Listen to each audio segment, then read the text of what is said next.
Welcome to another episode of Fougere Family Ventures. Today we're up against the wind. It's a little windy this morning, but nothing a Scotty anchor lock can't handle.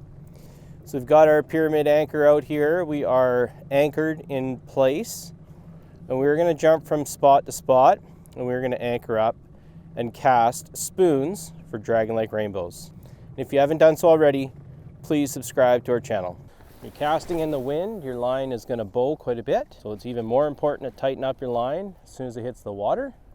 Then you want to figure out that retrieve. You want to see what speed these fish are liking when you're retrieving, and you want to play around with different size spoons, different types of spoons. Last weekend the Gibbs Koho was working really well. I've had a couple hits on it, but today seems a little bit slower. Not really sure. Oh, there we go. Speaking too soon. Not really sure what's causing that. Maybe the fish are just starting to move around the lake as the water temperature is getting colder. The weeds are dying down. Usually at this time of the year, the fish start seeking shallower water.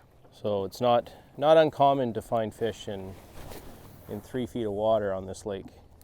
I've been getting a lot of strikes on the Gibbs Kohos, but I'm reeling them in too fast. It's a little bit too heavy. I want that lure a little bit higher in the water column, so I've switched back over to my Crocs. I've got a lot of strikes in this zone, so we're going to do a couple casts. We're going to see if we can get one to bite. For what it's worth, I find if I'm casting behind the boat, I don't get as many strikes as when I cast to the side. When I'm retrieving to the side of my boat, for whatever reason, I'm getting more fish hit right at the boat. They'll follow it right up to the boat. It's just something to try, something to keep in mind. See if it works for your boat. There we go. Move locations. Have nice fish on a croc. I'm losing them all though. They're rolling. Okay, so I've been losing a lot of fish. I've got barbless hooks on. I do recommend you use barbless hooks if you're practicing catch and release. I'm using a 3/8 ounce Croc. I was using a Gibbs Koho spoon. It's really heavy. I lightened her up a bit. I went to the 3/8, and that seems to be, these fish are just short striking these spoons. So I'm gonna go smaller. I'm gonna go to a 3/16 ounce Croc. I'm gonna let it sink a bit, and I'm gonna retrieve it a little bit slower. I do believe that they're short striking right now, so I'm not getting a good hook set. So we're gonna downsize our spoon. We're going to see if we can get more hookups and land more fish. There we go.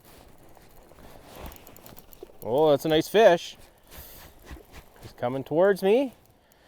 Get my net ready.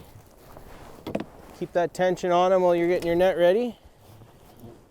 That's a good fish.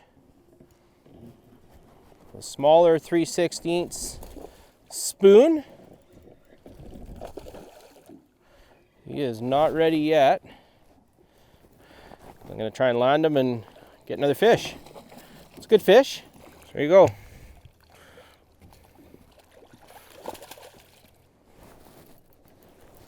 There he is, another nice fish. Jumping a lot this year.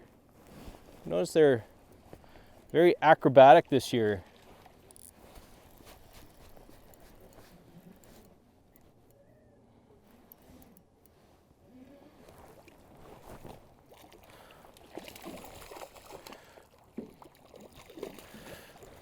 I haven't seen this fish yet. I don't know how big it is. Could be the biggest fish I caught all day. Nope. Smallest fish. Smallest fish of the morning. There we go. That's a good sized fish. Doing a lot of jumps lately. And they're rolling a lot. Oh, oh, oh, yeah! That's a big fish. Right at the boat. Yes, I'm happy with that. Right on the nose. Oh, Just barely on the nose. He swiped at it once, swiped at it twice, and just nipping at it.